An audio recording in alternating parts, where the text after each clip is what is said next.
Welcome back, Team Bear, for our sixth episode ng Market Watch natin, or also known as Market Tanod Watch. So, in this sixth episode ng Market Watch natin, dating gawin pa rin, didiscuss ko yung local markets, we'll look at the sectors ng local markets natin. Same with the global markets, no? Like US equities and crypto as well, no? Dahil, ayun nga, may mga current developments na nangyayari with the crypto market, no? So, ayun, let's start with our local markets muna, no?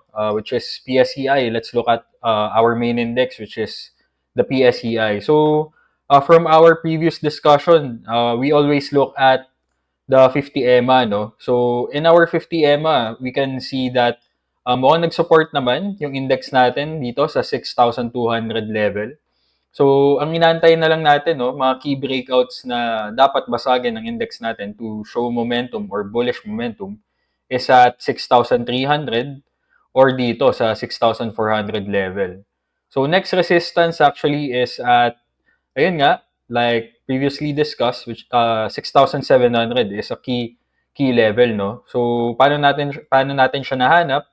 Looking at the fixed range volume profile of this range, no? So medyo makapal tong area na yan, which is yung 6.8, 6.7 na area. So madaming volume na naipit dito which will serve as resistance, no? So actually, 6,600 yung point of control natin. Yun, sorry. So mali pala yung tinitingnan ko. 6,600 pala yung point of control natin. So madaming volume at this level na will most likely sell at break even. No? Basically, they will serve as resistance to price to go upward. So 6,600 yung next strong resistance level natin. So actually makapal din to, yung 6,500. So ayun, at the big picture, no, looking at the big picture ng PSE, on a sideways market pa rin tayo. Okay, nag-breakout sa EMA 50 and nag-support naman at 6,000 level. So, pwede. If we break above this trend line, baka maka-experience tayo ng rally this December up to maybe up to end of January. So, yan, high probability na magkaroon tayo ng bull market in the local markets this next 2 months. So, depende rin sa kung ano yung mangyayari sa global markets, no? So, ayun, looking at our looking at our sectors, no? So, lagi natin 'yan tinitingnan. So, as always, no, below 50 EMA, above 50 EMA, then okay, pasado. So, looking at our financial sector, so medyo weakening na yung financial sector natin. Below 50 EMA na siya, so totally pass na tayo for these kinds of stocks like BDO, BPI, etc., etc.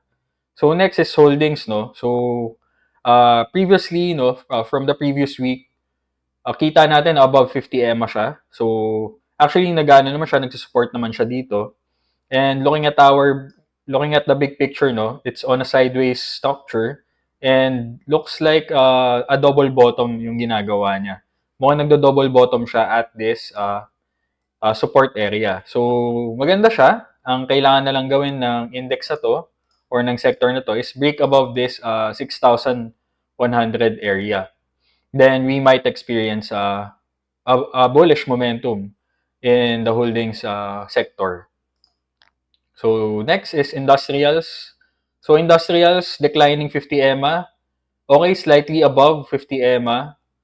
And nag-support naman siya at this level. So, key support yan. Key support level to. But industrials, no? Ano ba yung mga names under this? You can use the Screener Plus and just look at just go to the descriptive section and put industrials and pwede tayong maglagay ng simple liquidity filter, no? So, value average of 10M. Okay na yan. Then, run natin. So, ito yung mga stocks under the industrial sector. So, okay, pasado naman siya. Ang kailangan na lang gawin yan is a downtrend line breakout, no? So, a good downtrend line breakout, so above maybe sa 9K level, mas safe yun. Then, we might experience good momentum in industrial sector. So pasok diyan yung mga stocks under JFC. JFC, so maganda naman yung mga ginagawa ng mga stocks under industrial. So nagbe-base yung JFC natin. May mga tradable structures ka dyan. Tradable structure and tradable setup. So this is a base na if mag-breakout above 260, then yun, that's a good trade, no? Or a good setup to trade, basically. So recently, may current developments na nangyari, or parang na-halt or na-lift na yung suspension sa SPNEC. We experienced a strong downturn or a strong decline on this stock. Siyempre, pent-up supply yan. Daming gusto makaalis, daming gusto magbenta kasi naipit. And just to be safe, no, siyempre, ibebenta nila yan. So right now, ang tinitignan nating key support area sa SPNEC is eto, sa 1 peso. Yan, psychological area yan. So 105, 1 peso. So psychological area siya na pwedeng mag-serve as support. So pwedeng i-expect natin another wave downward yung SPNEC. If hindi, pwede mag-coil muna dyan, then counter rally, fill the gap. Fill the gap at this level. If meron talagang interest for SPNEC. So yun, medyo nawala na ako. Balik na tayo dito. Next, mining. Below 50 EMA, so pass. Property sector, showing signs of strength, no? So, meron tayong nakikitang parang breakout dito sa channel na yan. So, bullish breakout yung ginawa niya. Break above the resistance trend line nitong channel na yan. So, right now, although nagkaroon siya ng bearish engulfing nung 29th o November 29, ang magandang ginagawa niya is nag-creep upward siya, no? And this was a good retest dito sa resistance trend line na yan. So, ano ba yung mga under property sector? You can use Screener Plus ulit, no? Very effective tool siya to spot names under a certain sector. So, top-down yung ginagawa natin, di ba? Looking at the PSEI, if medyo may signs of bullishness, then go forward dun sa mga sectors na malalakas. So, yun yung structure of analyzing natin. Analyzing a market, no? And looking for setups. So, Ayala Land, okay, nag-breakout na siya dito sa square root structure na yan or reversal pattern na yan.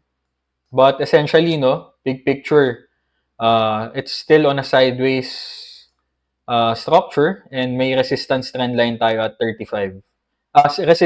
Resistance at 35 pesos. So, or 34 pesos. Yan yung tinitignan nating next resistance area.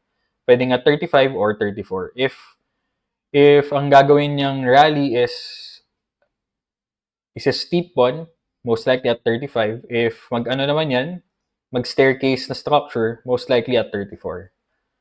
So, pag nagtuloy yan ng momentum na very steep, mga sabihin natin, 80 degrees or 60 degrees na rally, then most likely at 35. Ayun. Ano pa ba yung mga other names under properties? So, SM Prime, yun din.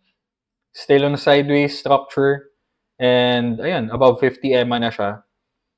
And, next resistance level is at 38.4. So, ano pa ba? MEG, like previously discussed.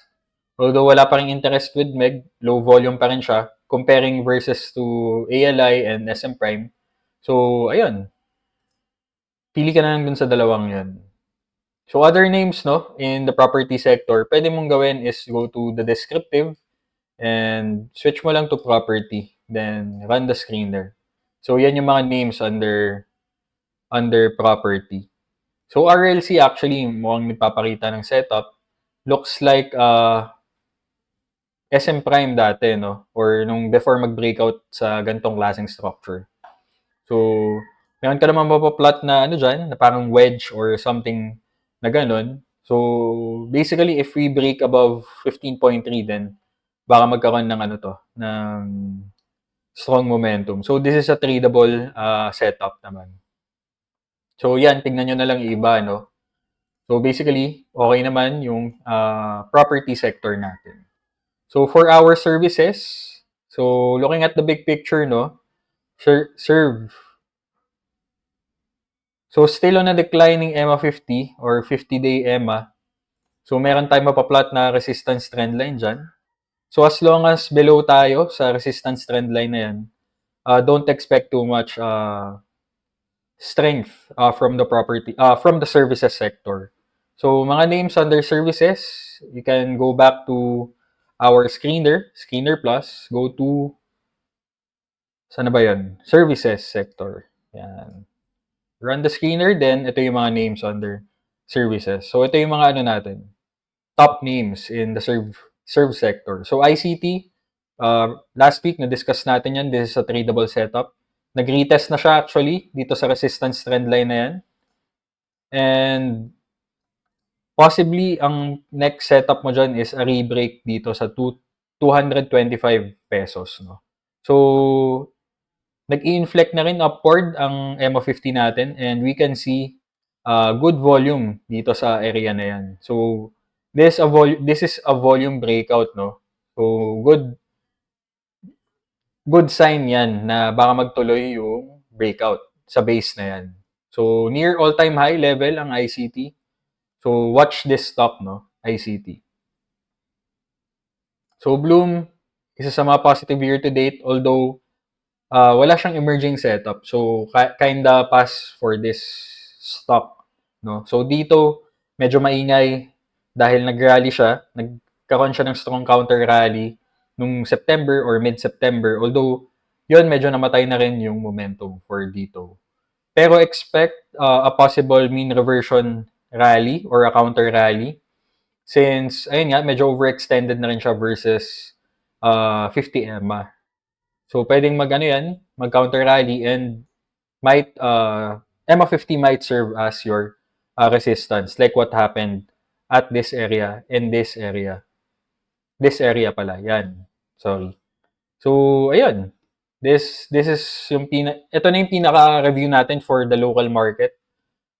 Basically, slightly bullish pero very selective on the sectors na ititrade mo dapat. So, tignan natin yung foreign flows, no? Let's keep it simple na lang. So, last 1 month and based on this data, no, from November 4 to December 4, refresh natin, double check natin. So, net foreign buying naman yung lumalabas. So, this is a good sign na yung pera from the foreigns is bumabalik na dito sa local market natin. So, this is a good sign. And this is our top net foreign buying stocks, ICT, SPNEC, and others. So, hindi ko lang alam ano yung nangyari with SPNEC. May 1.54 B na net foreign buy. And ito yung mga net foreign selling natin. So, you can look for possible setups in this top net foreign buying na stocks, no, for the past month. So, moving forward, let's look at the global markets naman.